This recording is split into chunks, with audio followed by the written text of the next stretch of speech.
Okay, so the Rebbe explained that there's a great similarity between Yom Kippur and Tisha B'Av. Tisha B'Av is on one hand the worst day of the year, and Yom Kippur, it says in the Mishnah in the end of Tainit that it's the happiest day of the year. The reason that Yom Kippur, it's called the Day of Atonement, but that's really not what it means. It means the Day of Forgiveness is really the happiest day of the year because everybody gets forgiven for their sins. Yom Kippur. It's a day of forgiveness. Forgiveness means that you got a new start. You got a new start. All the bad things are forgotten. You get a new start. So that's pretty happy. That's happy. And Tisha B'Av, though, is the worst day of the year. That was the day when the temple was destroyed, and the first temple, the second temple, and there's no sort of a sign that we're going to new start. We're just regretting the terrible mistakes we made in the past, right? So the Rebbe said, not exactly right. That's not really true. On the surface of things, yes. Same thing on Yom Kippur. On the surface of things, it's the day of, how do they call it? The Day of Atonement. We're praying to God, please save us, and please, we're trying to atone for our sins. But that's on the external. And the internal, the day of Yom Kippur is automatic forgiveness. Automatic forgiveness. The reason we pray and ask is so that we accept it. Accept it. The same thing as Tisha B'Av. The day of Tisha B'Av, it says that that's the day that Moshiach was born. Tisha B'Av. That's what it says in the Talmud, Midrash. And it also says that Nebuchadnezzar came along to destroy the temple in order on the condition. He was destroying it on the condition that it be rebuilt. So there came the lion in the month of the lion, and it destroyed the lion, so there should come a lion, which is God. And here on the month of the lion, which is of, and rebuild the lion. So in other words, the month of the holiday of Tisha B'Av is a holiday of rebuilding. It's when the third temple will be rebuilt. And therefore, there's another similarity is that Yom Kippur is a full day fast, and Tisha B'Av is also a full day fast. Yom Kippur, true, is from the Torah, and Tisha B'Av is only from the rabbis.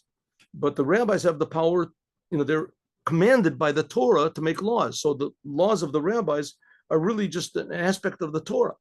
Okay, so according to what we said before, that on Tisha B'Av, that there's a similarity between Tisha B'Av and Yom Kippur. Let's put this. Okay. Maybe we can say that what it says regarding Yom Kippur, that anyone who eats and drinks on the 9th day of the day before Yom Kippur, it's treated as though he's fasted 2 days. We talked about this yesterday. It says in the Torah that you should fast on the 9th day in the evening. So it says it's a little bit ambiguous. When are we supposed to fast on Yom Kippur? It says the 9th day, but Yom Kippur fasted on the 10th day. So the rabbis explain, no, the fast is on the 10th day. But if you eat and prepare yourself for the fast on the 9th day, it's treated as though you're doing a fast 2 days in a row. And there were some great people. I understood that the Chafetz Chaim, that he used to walk around the whole day with like a candy in his mouth the day before Yom Kippur, so that he would be fulfilling this thing of eating the whole day. Okay, in any case, that what it says, that if you eat the day before Yom Kippur, it's treated, and then you fast on Yom Kippur, it's treated as though you fasted for 2 days. Hine al derech, that's like, let me get my pointer over here. It's something like, there's also in this year, when the Rebbe was speaking, Yom Tisha B'Av fell on Shabbat. So if Tisha B'Av falls on Shabbat, so Tisha B'Av is exactly 3 weeks after the 17th day of Tammuz. The 17th day of Tammuz is when the walls of the outer walls of the temple were breached. They were broken through. And 3 weeks later was when the temple was destroyed. Right? So Tisha B'Av falls on Shabbat, it means that the 17th day of Tammuz, when the whole thing began, also fell on Shabbat. So it's when Tisha B'Av falls on Shabbat that then is we fulfill what it says, that you eat and drink on the day of Tisha B'Av itself. Tisha B'Av. Again, on Yom Kippur, it says that you have to fast on the 10th day, but it says in the Torah, in another place, that you fast on the 9th day. So it says, well, when you fast on the 9th day, the day before Yom Kippur, when you eat on the day before Yom Kippur, it's as though you fasted 2 days. So it ends up that when you eat on the 9th day, it's as though you fasted on the 9th and the 10th. Well, if Tisha B'Av falls on Shabbat, then we really are also eating on the 9th day. We're eating on Shabbat because Shabbat pushes away the 9th day, pushes away Tisha B'Av. Because even more, when Tisha B'Av falls on Shabbat, so we're eating with pleasure. Adarabah. But Tosefes, you have to eating even more. Just like we said on the 9th day of Tishrei, the day before Yom Kippur. It says it's as though you fasted for 2 days. Tishrei, that you have to, it has to be for the amount of 2 days, Erev Yom Kippur and Yom Kippur itself. That by means of this, you're treated, it's the Torah treats you as though you fasted for 2 days. So the same thing when Tisha B'Av falls on Shabbat. This year it doesn't fall on Shabbat, but that's the fact that when the Rebbe was speaking, it did. And once in a while it does. So just the fact that there can be such a thing shows that it's possible that on Tisha B'Av you can eat and you get treated as though you fasted for 2 days. Ke'ilu, as though hitana Tisha B'Esher. It's like you fasted for 2 days in a row. The yeshlo at the mila, you have the qualities of a fast. Something like Olam Haba. This is going to be something like it says in the world to come. In the world to come. The world to come essentially means the raising of the dead, but the world to come is also going to heaven. That's also the world to come because it comes after a person dies. So it says in the world to come, there's no eating and there's no drinking. That's the 9th and the 10th, 2 days. There's 2 days. So there's 2 days when the eating is treated as though you're fasting. And so it's going to be the same thing in the world to come, where there's not going to be any eating, but it's going to be as though we're eating. It will be sustained by spirituality. Even more, even because we're waiting for Moshiach to come every day. In other words, what we're saying now is not just Jewish religion.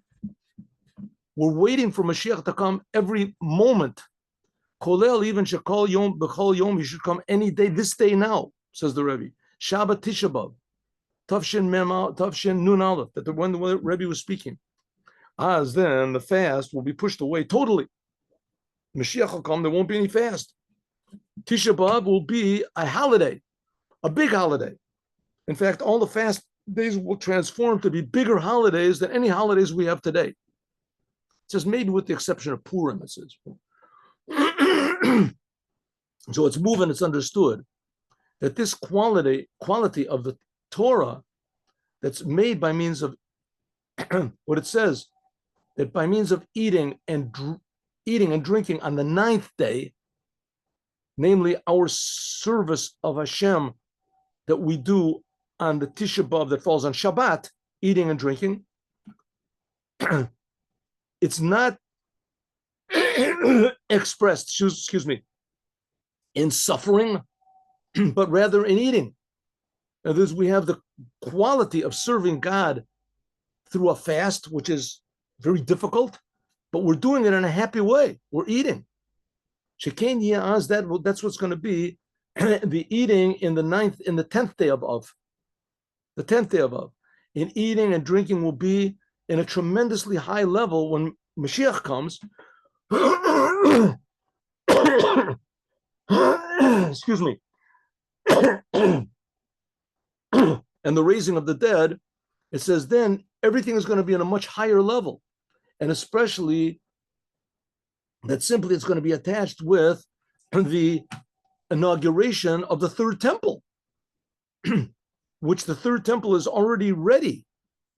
It says that from the second that it comes down into the world until it's ready for open for business, it could just be a matter of moments, right? The Rebbe brings in another place that a Kohen nowadays is not allowed to drink wine. There's certain opinions that say he's not allowed to. Why? Because the Beit HaMikdash can come from heaven, and it'll take 24. It'll be ready for business, and it takes 24 minutes for wine, the effect of wine, to go away. Minimum 24 minutes. So that means it could be that and the Kohen is forbidden to drink wine because maybe he'll be called to work in the temple, and a drunk person can't work in the temple. And so it could be that from the second the temple falls into the world and is in the place in Jerusalem until it's open could be less than 24 minutes. In other words, big changes. Al derech, like it says, and even more, kamo amayla v'zechut of eating and drinking on Yom Kippur. When it was on the Chanukah Bayit Rishon, when King Solomon inaugurated his temple, so it says that the Jewish people ate and drink on Yom Kippur. All the Jewish people. There was no fast on that day. When King Solomon inaugurated the temple, the first temple, so the festivities were so great that they continued through Yom Kippur. They ate on Yom Kippur, like it wasn't the first time in the first temple. How much more so, and how much that in the days of the Moshiach will certainly be finished. will if the fast of Yom Kippur was negated, which nothing negates the fast of Yom Kippur, but the building of the first temple did negate that fast. How much more so when Mashiach comes will the fast of Tisha B'Av be negated? The fast of Tisha B'Av is only from the rabbis, which is not the case. The fast of Yom Kippur, when the base of Mikdash, this was only temporary. It was only a temporary thing. So when Mashiach builds the third temple, so the world will be in a constant state of happiness. I think there used to be, I don't know if there still are, I imagine there are. There used to be these movies, science fiction movies, right? Where the Martians attacked, or this, huge spaceship comes down in the middle of New York and everything like that. And everyone's afraid. Instantly, everyone's afraid. The whole world is afraid. We're afraid. And so it was now, right? We just had now the corona. Everyone's afraid. All of a sudden, boop, right? Somebody stands up on the radio and the television says, all right, ready? I'm going to count to 10 and be afraid. 1, 2, 3, 4, 5, 6, 7, 8, 10. You're afraid? Yeah, everyone's afraid, right? Buy masks, go and hide yourself. Don't get near people. Be afraid. Okay, so all of a sudden, everyone became afraid. It's a good thing, becoming afraid, right? You got to be afraid of this. You got to be afraid of that. Well, if that can happen immediately, and if fear is darkness, fear is your whole world becomes dark. You're just thinking about yourself, right? Everything around you, just what's going to be with me. So light is more powerful than darkness. Light means that you can see everybody else.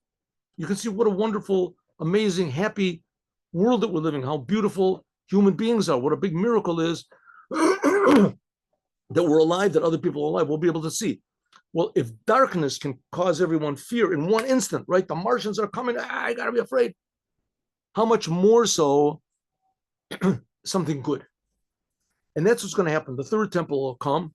Instead of a spaceship coming down with all sorts of, Martians with ray guns or something, it'll be the third temple will come. And this is real. The third temple is already ready, and the world will be a good place. It'll be a good place. People will appreciate life. People will appreciate the fact that they're being created, that God loves everybody. He's creating us. Free gift. Everyone got it all the time, every moment. And he's creating every human being different. Right? Everyone will see, everyone will feel. So the Rebbe is trying to tell us, number one, don't be afraid. And yes, be expecting any second that this world is going to be a really, really good place. You'll be happy to wake up in the morning. Everyone. The Hosef and Teheran, this year when everybody, that was the year the Rebbe spoke, it was Tisha B'Av was on Shabbat. The 10th day of Av came on Sunday, the day after Shabbat, first day of the week. Shehu, which is Bedugma, something like the first day of the week when God was creating the world. Right? When did God started creating the world? Sunday. Sha'ari, when God was alone in his world. What was there when God created the world? There was God. What did God make? God made light. That's all.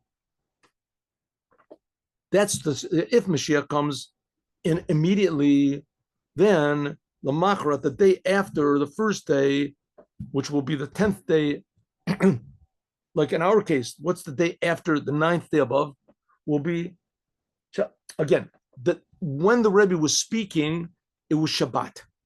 The day after Shabbat, that was going to be a fast day, the 10th day of Av, because the Shabbat the Rebbe was speaking in was on Tisha B'Av, and the fast was pushed away.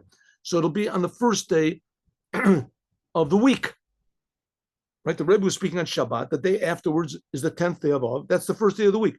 The first day of the week is, in a way, the best day that God was alone. God was creating. It says, on that day, therefore, tomorrow, says the Rebbe, which that's the first day of the week, and that's the fast day of Tisha B'Av, is going to shine the oneness of God, just like it was when God created the world 5,784 years ago. Al derech hagilui, the achat b'shana, like just like the oneness of God will shine like the one day of the year. That's Yom Kippur, Asiri B'Tishrei. It's called the one day of the year that the high priest would go into the Holy of Holies. And even more, this is a tremendous level of holiness. God will be a king over the whole entire world. On that day, God will be one, and his name will be one. We'll see that this whole world is one amazing creation of God. We can see that this is also fit to the fact that on the 10th day of the month is also, that's going to be the day after Tisha B'Av, right? Is attached to Asiri Yeh Kodesh. There's a law in Judaism that a farmer has to tithe his animals, especially his sheep. You have to bring 1/10. How do they do it? They put all the sheep in a big pen, and they made a very narrow exit, and they urged the sheep to leave, and every 10th sheep, they put a marker on him, and that sheep was holy.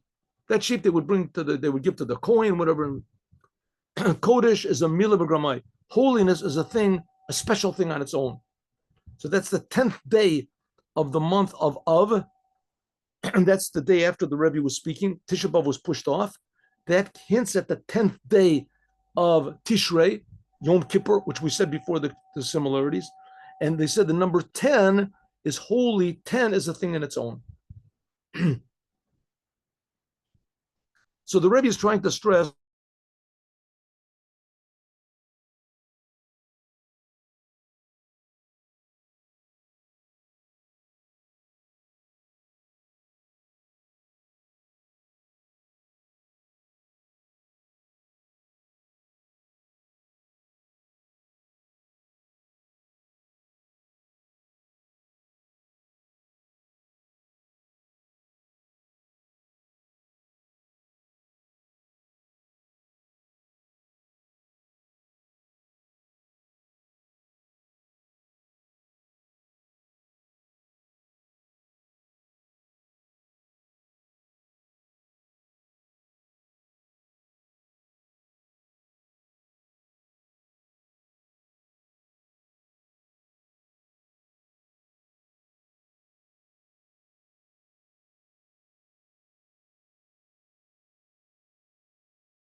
oh, no, it should be working. Yes, I hope. Okay. Okay, so the Rebbe said we can also, when this year, says the Rebbe, when Tisha B'Av falls on Shabbat, so also the beginning of the 3 weeks also began on Shabbat. So it comes out that the beginning and the end of the 3 weeks of God's retribution is not, doesn't begin or end with retribution, but it begins and ends with Shabbat. Shabbat, it says, is the most pleasurable of all days, the precious day. Mitzvah ongoing. It's a commandment to get pleasure on this day. And since we say that we're waiting every day, Moshiach is supposed to come, so therefore also tomorrow there shouldn't also be a fast. And the Rebbe is speaking on Tisha B'Av, the fell on Shabbat. So it says it should be that maybe tomorrow there also shouldn't be a fast. Harizeh tainit michutz latalta pronis, because it's already after the 3 weeks of retribution, right? The 10th day of Av, technically, you don't have to fast. You don't have to do any of the laws. You're not mourning. There's none of the laws of mourning. It's after the 3 weeks. If Tisha B'Av falls on Shabbat, so they push it off to the day after.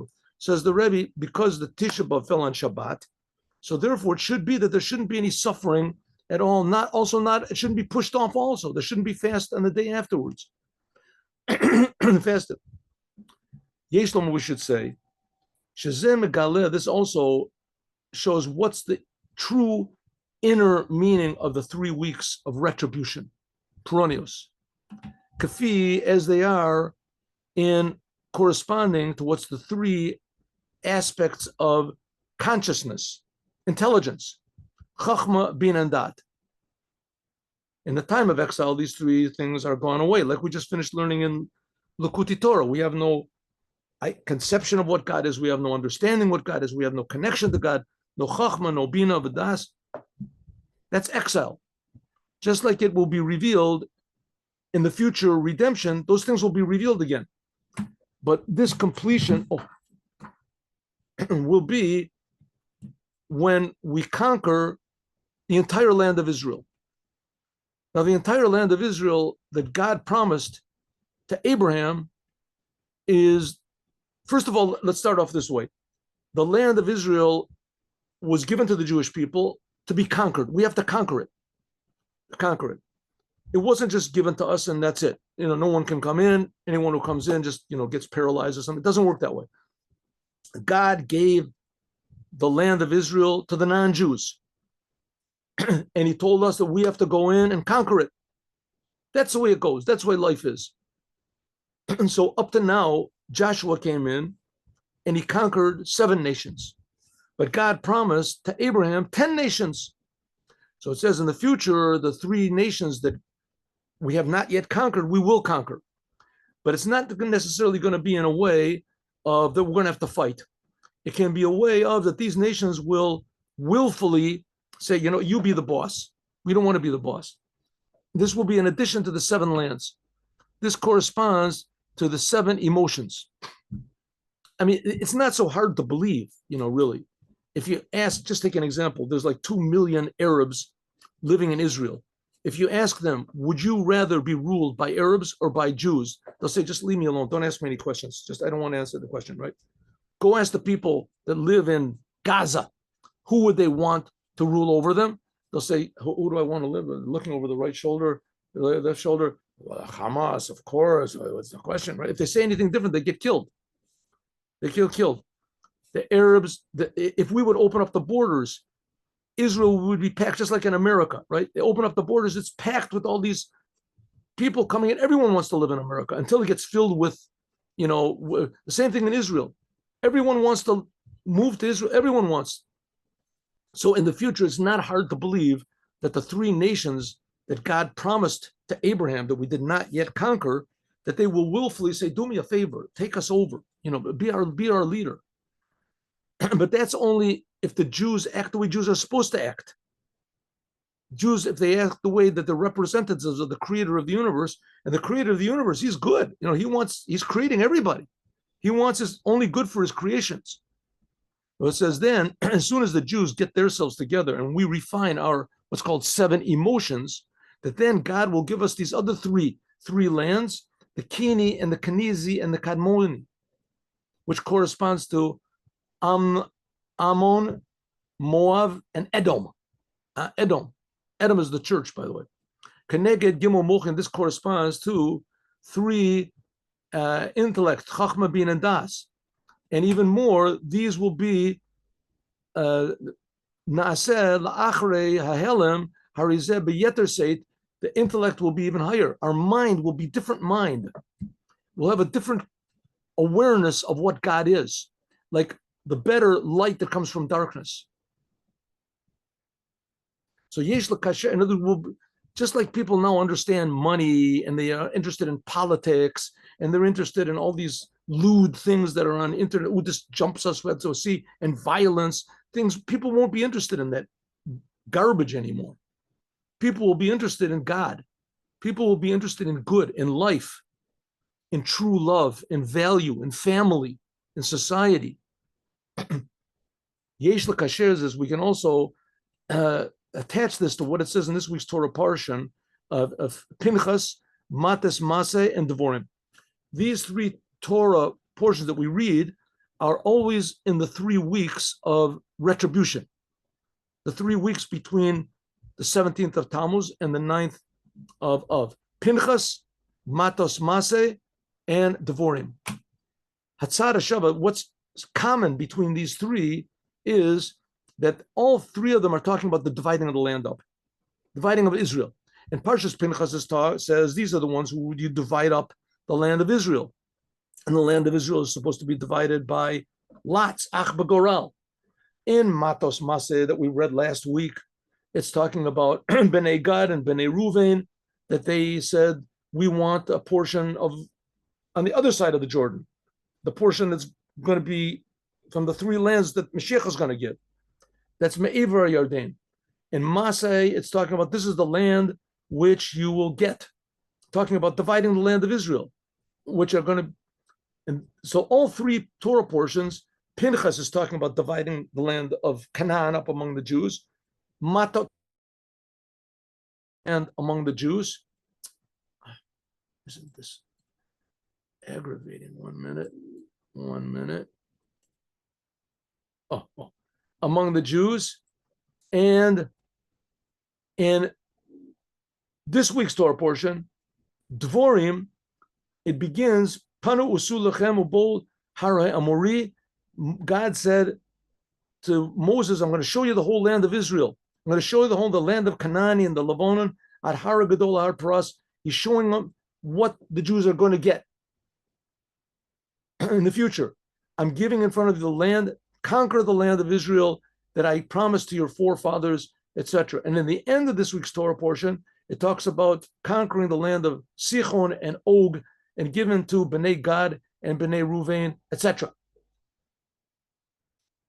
Okay, in more detail, these three Torah portions are speaking about dividing the whole entire promised land of Israel to the Jews, not just from the Jordan River to the west, but also those parts of the land of Israel which we will inherit, which were promised to Abraham that we have not yet occupied.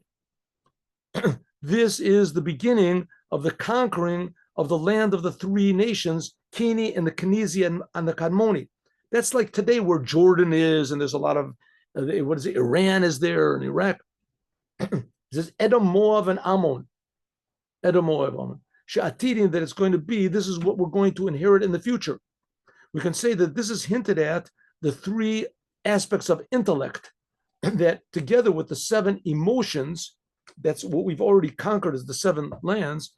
And that's hinted at these 3 intellects, which are correspond to the 3 lands which we're going to get that we haven't not gotten yet, that God promised to Abraham.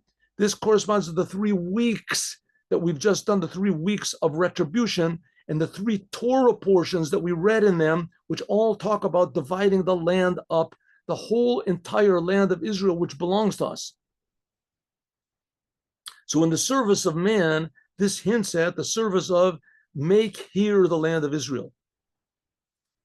One of the followers of the Tzemach Tzedek said he wanted to leave Lubavitcher, which is in like White Russia, and he wanted to come to the land of Israel. So he said, make here the land of Israel. What does it mean? Everybody knows that he wasn't discouraging people to go to the land of Israel, but he was discouraging people to think that by moving yourself physically into the land of Israel, that you're actually in the land of Israel. Being in the land of Israel spiritually is no less important than being in the land of Israel physically. If you're in the land of Israel physically, but you're not there spiritually, so you're not going to stay there long. You're not going to stay there long. On the other hand, if you're in the land of Israel spiritually, but you're not there physically, it's not long until you'll go to the land of Israel physically. Kibush v'chalukas, you have to divide up and conquer your portion wherever you are in the world. You have to make the whole world holy, because the whole world essentially is holy. It's made by God, making a dwelling for God in this physical world and the ultimate completeness in thought, speech, action. This is a preparation for making the land of Israel the way it's supposed to be, like we talked about before, and as we're going to talk about, God willing, tomorrow. And now, the Hayom Yom.